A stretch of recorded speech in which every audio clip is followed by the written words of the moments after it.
Assalamualaikum warahmatullahi wabarakatuh.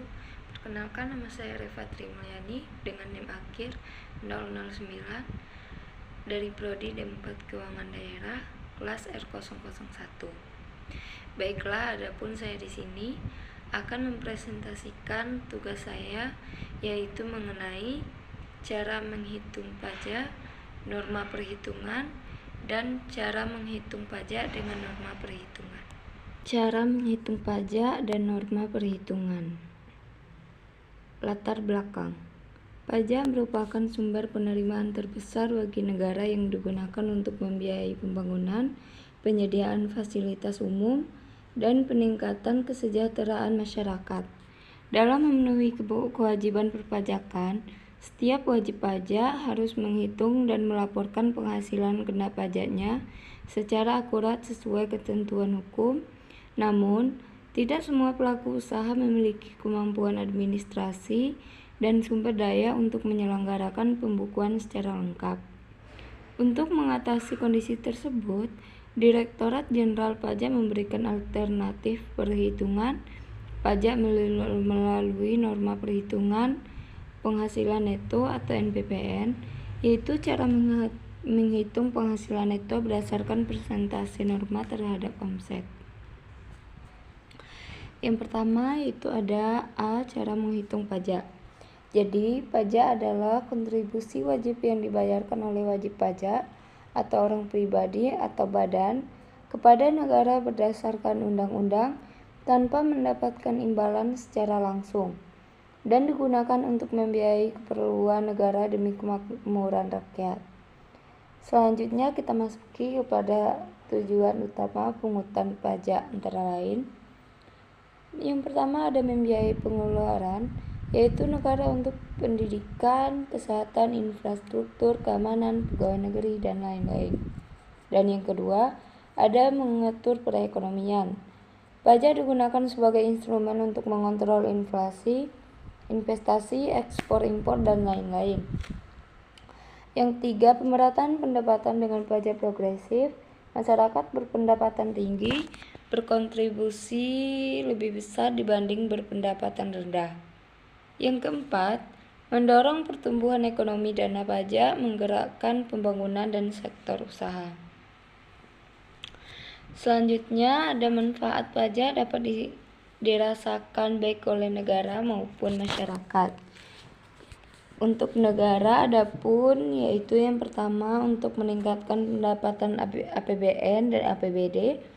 Yang kedua ada membangun sarana dan prasarana, contohnya jalan, jembatan, sekolah, dan rumah sakit. Yang ketiga ada meningkatkan pelayanan pemerintah kepada masyarakat. Yang keempat ada menjaga stabilitas ekonomi negara. Dan sedangkan untuk masyarakat terdapat pada fasilitas umum yang lebih baik. Yang kedua pelayanan pendidikan dan kesehatan lebih terjangkau. Yang ketiga, kegiatan ekonomi lebih lancar berkat pembangunan infrastruktur. Dan yang terakhir ada program subsidi bagi masyarakat berpenghasilan rendah. Yang kedua, itu ada norma perhitungan. Setiap dalam sistem perpajakan Indonesia, wajib pajak orang pribadi yang menjalankan usaha atau pekerjaan bebas pada dasarnya diwajibkan menyelenggarakan pembukuan untuk menghitung penghasilan kena pajak secara real.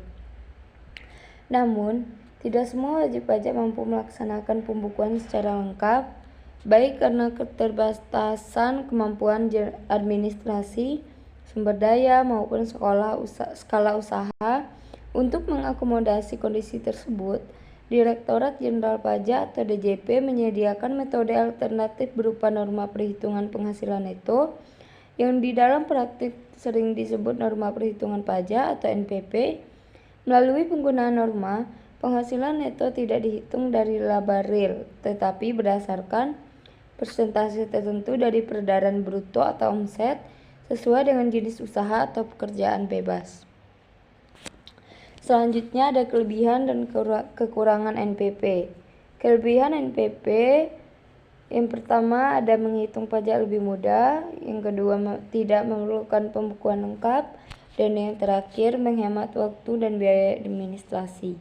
Sedangkan pada kekurangan NPP, yang pertama ada tidak selalu mencerminkan laba yang sebenarnya. Yang kedua, tarif norma bisa tinggi bagi usaha dengan margin kecil.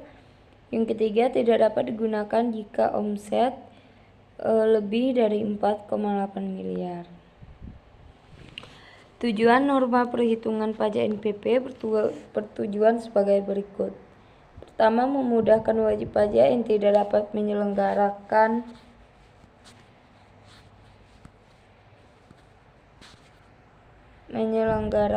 pembukuan untuk tetap memenuhi kewajiban perpajakan. Yang kedua, menyederhanakan proses penghitungan penghasilan kena pajak.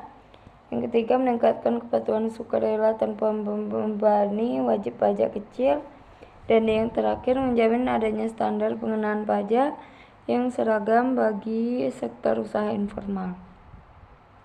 Siapa yang boleh menggunakan norma perhitungan pajak? Wajib pajak orang pribadi, yaitu yang melakukan usaha atau pekerjaan bebas, beromset kurang atau sama dengan 4,8 miliar per tahun. Yang ketiga, tidak mampu atau tidak wajib menyelenggarakan pembukuan. Catatan, wajib pajak yang menggunakan NPP wajib memberitahukan DJP pada saat awal masa pajak atau paling lambat 3 bulan sejak awal tahun pajak. Kesimpulannya adalah, berdasarkan pembahasan yang telah dibuat, maka dapat disimpulkan bahwa pajak merupakan kontribusi wajib yang digunakan negara untuk membiayai pengeluaran publik dan pembangunan nasional, sehingga memberikan manfaat bagi pemerintah, masyarakat, dan dunia usaha. Dan perhitungan pajak dapat dilakukan melalui dua mekanisme, yaitu pembukuan dan norma.